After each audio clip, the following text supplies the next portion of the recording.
നേട്ടത്തിൽ വ്യാപാരം തുടങ്ങാമെങ്കിലും വളരെ ഉയർന്ന തോതിലുള്ള കയറ്റിറക്കങ്ങൾ പ്രതീക്ഷിക്കുന്നുണ്ട്. കഴിഞ്ഞ ദിവസങ്ങളിലെല്ലാം വിപണിയിൽ ഈ ഒരു ഏറ്റക്കുറച്ചുകൾ ഒരു പ്രവണത തന്നെയാണ്.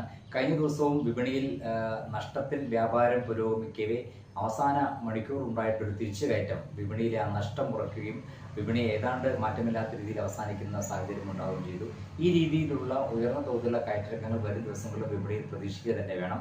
രണ്ട് ഘടകങ്ങളാണ് വിപണിയെ ഇനി സ്വാധീനിക്കാനിരിക്കുന്നത്. ഒന്ന്, റിസർവ് ബാങ്കിന്റെ പണനയ അവലോകന യോഗം വരാനിരിക്കുന്നു. പണപ്പെരുപ്പ നിരക്ക് കുറഞ്ഞ് ഇരിക്കുന്നതും ഒപ്പം തന്നെ രാജ്യത്തിന്റെ വളർച്ചാ നിരക്ക് മെച്ചപ്പെട്ട രീതിയിൽ പുരോഗമിക്കുന്നതും വീണ്ടും പലിശ നിരക്കുകൾ കുറച്ചേക്കുമെന്നുള്ള പ്രതീക്ഷ വിപണിയിൽ ഉണ്ടാക്കിയിട്ട് ഏതാണ്ട് 0.5% നിരക്ക് കുറയ്ക്കൽ ഉണ്ടായിരിക്കുമെന്ന് തന്നെയാണ് പ്രതീക്ഷിക്കുന്നത്. അതിൻ്റെ അത് വിപണിയെ ഏതാണ്ട് ഉൾക്കൊള്ളുകയും ചെയ്തിട്ടുണ്ട്. മറ്റൊന്ന്, ജൂൺ 10 വരാനിരിക്കുന്ന യു എസിന്റെ പുതിയ താരിഫ് നിരക്കുകളാണ്.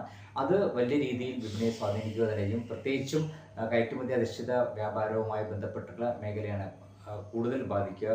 IT മുതലായ മേഖലകളെ സാരമായി തന്നെ അത് ബാധിച്ചേക്കും. അത് കണ്ടുകൊണ്ട് തന്നെ കുറച്ച് നാളുകളായി IT മേഖലയിൽ കാര്യമായ രീതിയിലൊരു നിക്ഷേപ താല്പര്യം ഉണ്ടാവുന്നില്ല.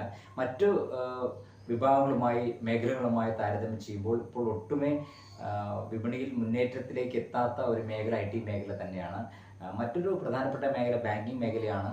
നിരക്ക് കുറയ്ക്കലുമായി ബന്ധപ്പെട്ടുള്ള ചില സൂചനകൾ ലഭിക്കുന്നതുകൊണ്ട് തന്നെ ബാങ്കിങ് മേഖലയിൽ വീണ്ടും നിക്ഷേപ താല്പര്യം ഉണ്ടായിരിക്കുമെന്ന് തന്നെയാണ് കരുതുന്നത്. അതിന് ഒരു പ്രതിരോധമായി നിൽക്കുന്ന ഇപ്പോഴത്തെ സാങ്കേതിക നിലവാരമാണ്. ബാങ്കിങ് സൂചിക 56,000 എന്ന നിലവാരം ഭേദിച്ച് വ്യാപാരം നടക്കണമെങ്കിൽ ആ രീതിയിലുള്ള ഒരു എന്തെങ്കിലും അനുകൂലമായ ഒരു ഘടകം പ്രവർത്തിക്കുക തന്നെ വേണം. എന്തായാലും വരും ദിവസങ്ങളിൽ വലിയ തോതിലുള്ള കയറ്റിറക്കങ്ങൾ വിപണിയിൽ ഉണ്ടാവും, അത് സുനിശ്ചിതമാണ്.